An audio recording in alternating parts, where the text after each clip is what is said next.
The Once Lost Games team recently released a developer diary and also shared some updates in their podcast, Wayward Radio.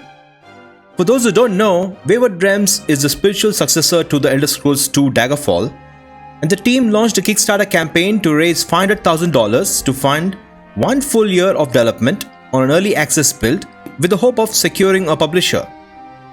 The year of development is complete. The team has not secured a publisher and the early access build is not ready yet. In this video, I will go over my observations from the stream and the developer diary, so we get an understanding of the current status of the project. Let's get started then.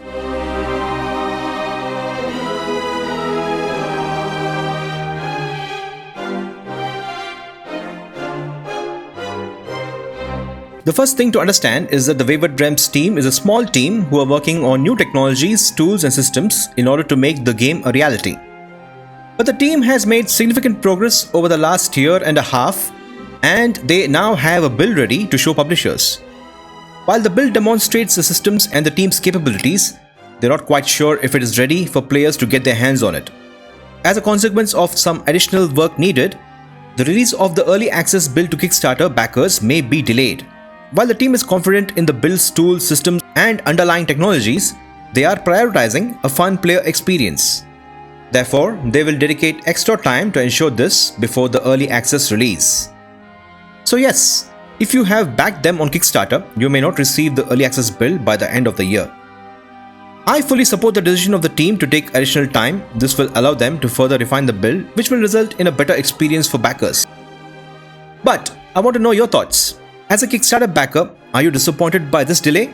Especially if you were anticipating a build in time for Christmas.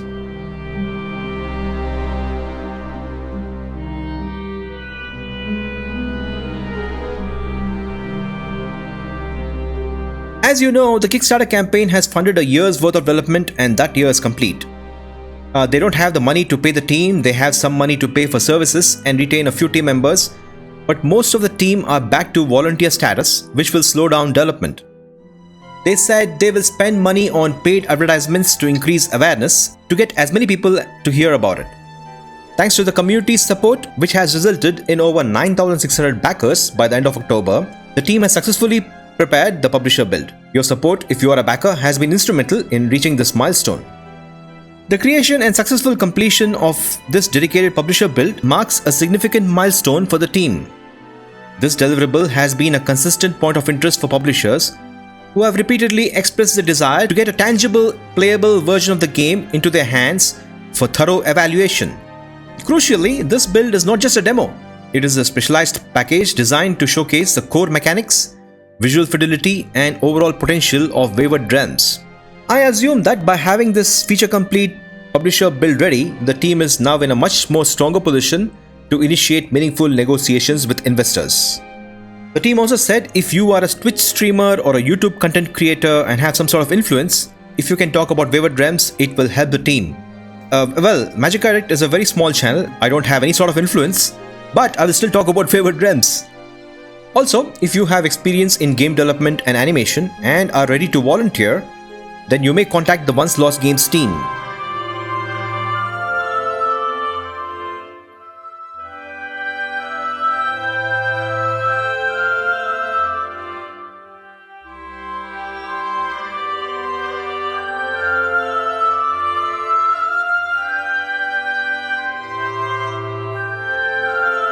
The team had a dedicated section in their podcast talking about why Wayward Realms is not Skyrim or Oblivion or Morrowind.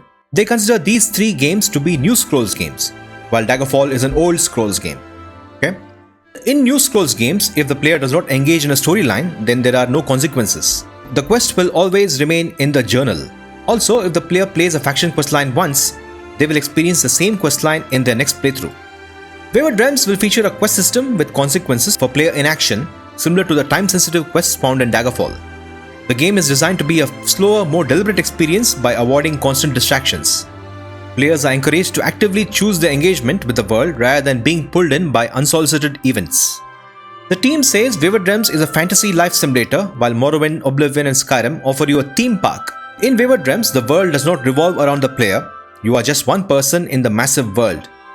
You can make a difference in the world by focusing on a problem, and you can see the changes in the world because of your actions. The scale of the game world is important to the Wayward Realms team. There will be lots and lots of NPCs in large cities and towns. Not everyone will know you, nor will you, the player, know every NPC. But the few NPCs you meet and know will play a role in your story. Ultimately, you have to understand that the game world will live, breathe, and exist with or without you. Okay, let us discuss all of this. The Wayward Realms team says Morrowind or Oblivion or Skyrim offers you a theme park and the world is a facade and is not realistic. Okay, I get their point, but what is important to you as a player? Is realistic scale important to you in games? And more importantly, are large-scale game worlds fun, engaging, and memorable? Let's say I visit a Wayward Realms city called ABC with 200 buildings and 1000 NPCs. I then visit another city, XYZ, with 300 buildings and 2000 NPCs. On paper, this scale will be an impressive technical achievement. However, the core issue lies not in the quantity but in the quality and uniqueness of the content. If the underlying generation algorithms rely on generic templates, the experience quickly homogenizes. At what point will the player stop caring when every city is just another large procedurally generated world space filled with similarly generic personalities? When dialogue with NPC number 434 is indistinguishable in its depth and relevance from the dialogue with NPC number 1445, the incentive to interact with the world dissolves. The game risks feeling like a vast empty warehouse rather than a vibrant lived-in space.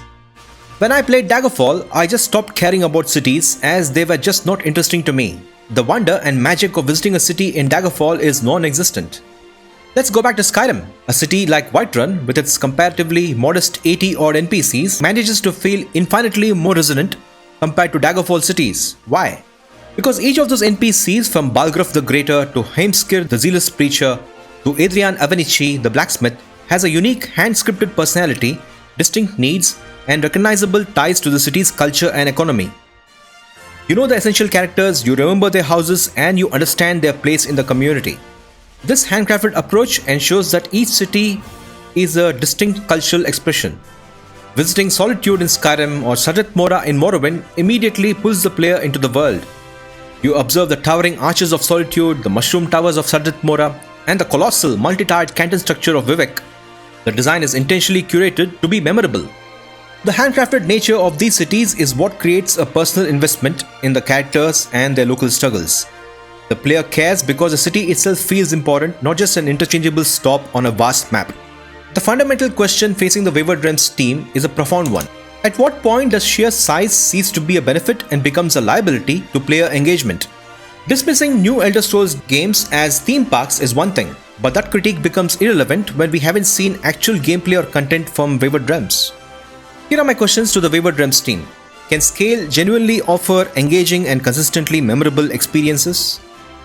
Can machine-generated cities truly offer different, nuanced, and believable expressions of culture and not simply like a random permutation of architectural assets?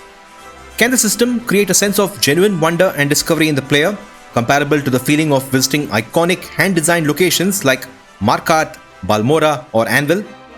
Can procedural systems generate NPCs with sufficient depth to make interacting with them feel meaningful rather than an exercise in exhausting generic dialogue trees? In my honest opinion, the success of Wayward Realms will depend on the marriage of vast scale with undeniable soul.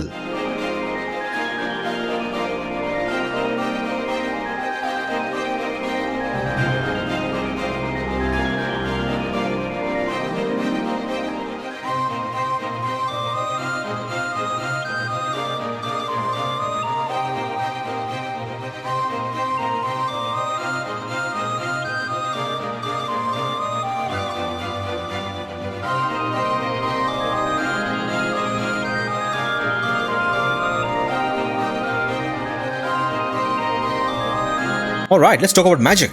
The devs say the magic system and the spellcrafting feature are working in the current build and we can experience them in early access. In Wayward Realms, the magic effects are called invocations. Each spell has a delivery method. For example, you can create a freeze ray spell where frost damage is the invocation and the beam is the delivery method. The player can combine invocations and a delivery method to create custom spells. You are limited by your own imagination in combining invocations along with the delivery method. Thus, you can have an exponential number of spells. You can make a one-time use spell when you combine an invocation and a delivery method. Or you can take that and do a ritual to create a major spell, which is a permanent spell. How do you find these invocations or magic effects? You can get them by completing quests or stumbling into them in the world via books or tomes. The devs confirmed that you can start a character and play as a mage, where you will have some starting spells with known invocations. I love it, guys. As a mage character, finding invocations as a quest reward or in the world will be a huge moment, as they are rare and you will only have limited spells in your arsenal. Also, crafting a major spell with a ritual sounds amazing. You as a player will have to put in some effort to create reusable spells. You have to find an ingredient or travel to a specified location. I love it. Creating major spells will be a quest in its own right, adding so much depth to magic. Let me know what you guys think about the magic system and the spellcrafting system of Wayward Realms.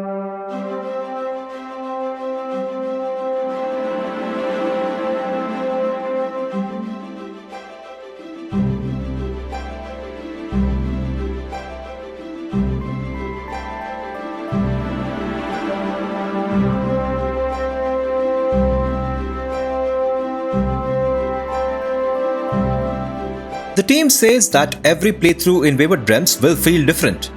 The developers have designed systems to introduce dialogue variation even when a player encounters the same NPC offering the same quest in subsequent playthroughs. For example, a player might ignore an NPC's plea for help in one game, leading to that character's death.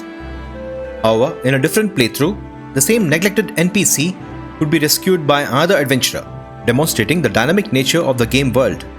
There are small ways the world can change no matter what you do. Sometimes you may get a quest in one playthrough that may not trigger in another. The system of NPC dialogue and quest variation is already built and present in the build, which is awesome. The concept of NPC dialogue and quests varying between playthroughs is truly groundbreaking. The excitement stems from the potential for distinct experiences. For example, completing a faction quest line in one playthrough could lead to a different set of quests in the next. While not every quest would be different, the overall experience promises significant variety.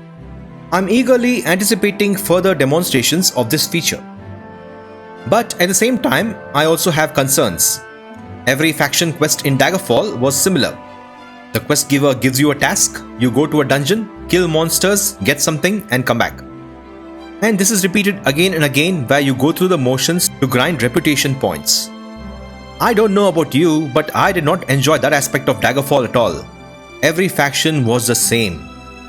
This is another challenge for the Wayward Realms team. Can procedurally generated quests be engaging? Time will tell.